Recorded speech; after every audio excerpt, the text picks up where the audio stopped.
ارے بچوں، السلام علیکم ورحمۃ اللہ وبرکاتہ۔ امید ہے کہ آپ سبھی خیر و عافیت سے ہوں گے۔ تو آج کا ہمارا لیسن نمبر 19 ہے میرا وطن۔ تو آپ ملاحظہ فرمائیں، میرا وطن، یہ میرا وطن ہے، یہ میرا وطن، یہ میرا وطن ہے، یہ میرا وطن۔ وہ چڑیا، وہ طوطا، وہ مینا، وہ مور، وہ کوئل، وہ بلبل، وہ قمری چکور، وہ جھیلوں کی لہریں، وہ دریا کا زور، وہ جھرنوں کا گرنا، وہ پانی کا شور، وہ سرسبز اس کے پہاڑ اور بن، یہ میرا وطن ہے، یہ میرا وطن۔ تو بچوں، یہ نظم جو ہے محمد شفیع نیئر نے لکھی ہوئی ہے، تو اس کی تشریح ملاحظہ فرمائے۔ جیسے کہ آیا یہ میرا وطن ہے، یہ میرا وطن، یعنی شفیع الدین نیئر صاحب فرماتے ہیں کہ یہ میرا وطن ہے، یعنی کون؟ میرا ملک جو ہے میرا وطن ہے، یعنی ہندوستان میرا وطن ہے۔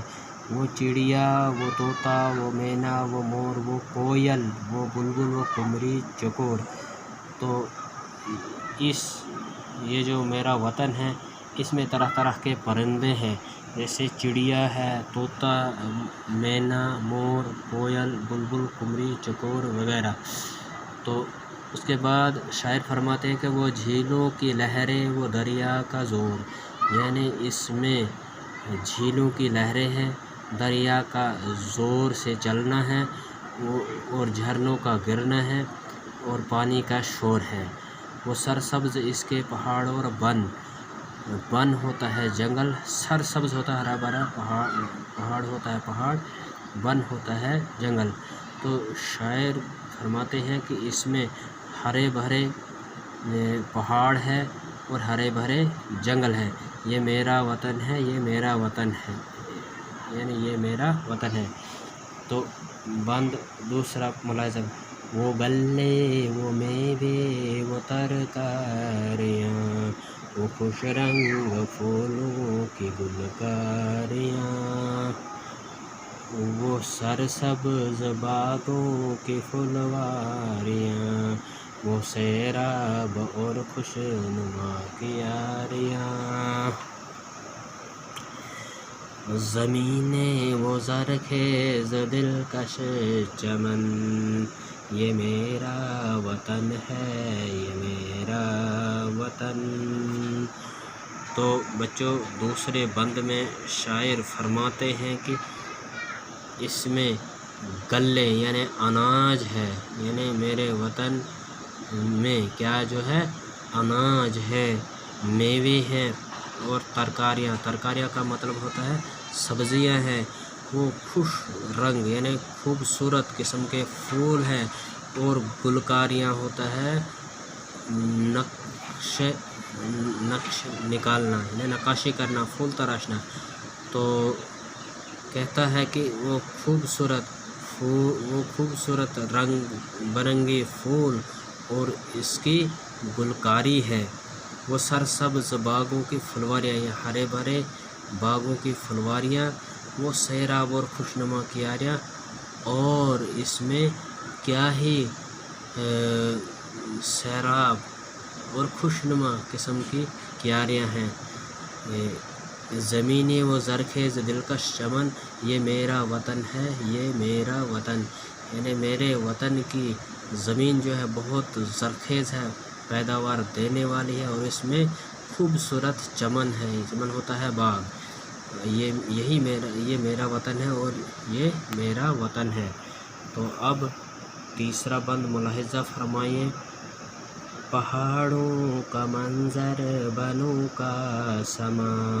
ہے، اس میں ہزاروں ہی چشمے رواں، کہاں تک بیاں اس کی ہو خوبیاں، ہے فردوس کا اس چمن پر گماں، یہ باغ ارم ہے یہ باغ عدن، یہ میرا وطن ہے یہ میرا وطن۔ تو بند کے اس نظم کے آخری بند میں شاعر صاحب فرماتے ہیں کہ پہاڑوں کا منظر بنوں کا سما، بنوں یعنی بن کی جمع شاعر نے بنو لیا ہے، تو یہاں کے پہاڑوں کا منظر جو ہے، منظر ہوتا ہے نظارہ، یہاں کے پہاڑوں کا نظارہ جو ہے بہت خوبصورت ہے، ان میں ہزاروں ہی چشمے رواں، اس میں ہزاروں چشمے بہتے ہیں، کہاں تک اس کی ہوں خوبیاں، بیاں اس کی ہوں خوبیاں، تو میں کہاں تک اس کی یعنی اپنے وطن کی خوبیوں کو بیان کر پاؤں گا، ہے فردوس کا اس چمن پر گما، فردوس کا مطلب ہوتا ہے جنت، چمن ہوتا ہے باغ، یعنی فردوس بھی اس میرے وطن پر رشک کرتا ہے، رشک کرتا، گما مینس اس پر بھی اس رشک ہے، وہم ہے، یہ باغ ارم ہے یہ باغ عدن، باغ ارم ہوتا ہے جنت یعنی جنت کا باغ، جنت کا باغ، باغ عدن ہوتا ہے جنت کا وہ باغ جس میں حضرت آدم علیہ السلام کو رکھا گیا تھا۔ تو شاعر فرماتے ہیں کہ میرا وطن جو ہے یہ باغ ارم ہے اور باغ عدن بھی ہے، یعنی یہ جنت کا باغ ہے اور جنت کا وہ باغ بھی ہے جس میں حضرت آدم علیہ السلام کو رکھا گیا تھا، یہ میرا وطن ہے اور یہ میرا وطن ہے۔ تو یہ نظم لکھنے والے اس نظم کے شاعر جو ہیں شفیع الدین نیئر صاحب ہیں۔ تو اب فرہنگ پر تھوڑا سا نظر ڈالتے ہیں، تو لفظ معنی، قمری ہوتا ہے فاختہ کی قسم کا ایک پرندہ، یعنی اس کی آواز نہایت گونجدار ہوتی ہے، چکور تیتر کی قسم کا ایک پرندہ، اسے چاند کا عاشق بھی کہتے ہیں، بن جنگل سرسبز ہرا بھرا، غلہ اناج،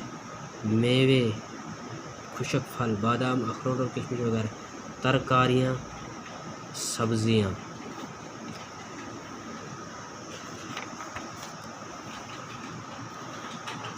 گلکاریاں نقاشی کرنا، بوٹیں بنانا، پھول تراشنا، سیراب پانی سے بھرا ہوا تر و تازہ، زرخیز جس زمین میں پیداوار زیادہ ہوتی ہے، چشمہ زمین سے ابلتا ہوا پانی، رواں بہتا ہوا، فردوس جنت بہشت، گماں شک شبہ یا وہم، دلکش دل پسند دل کو لبھانے والا،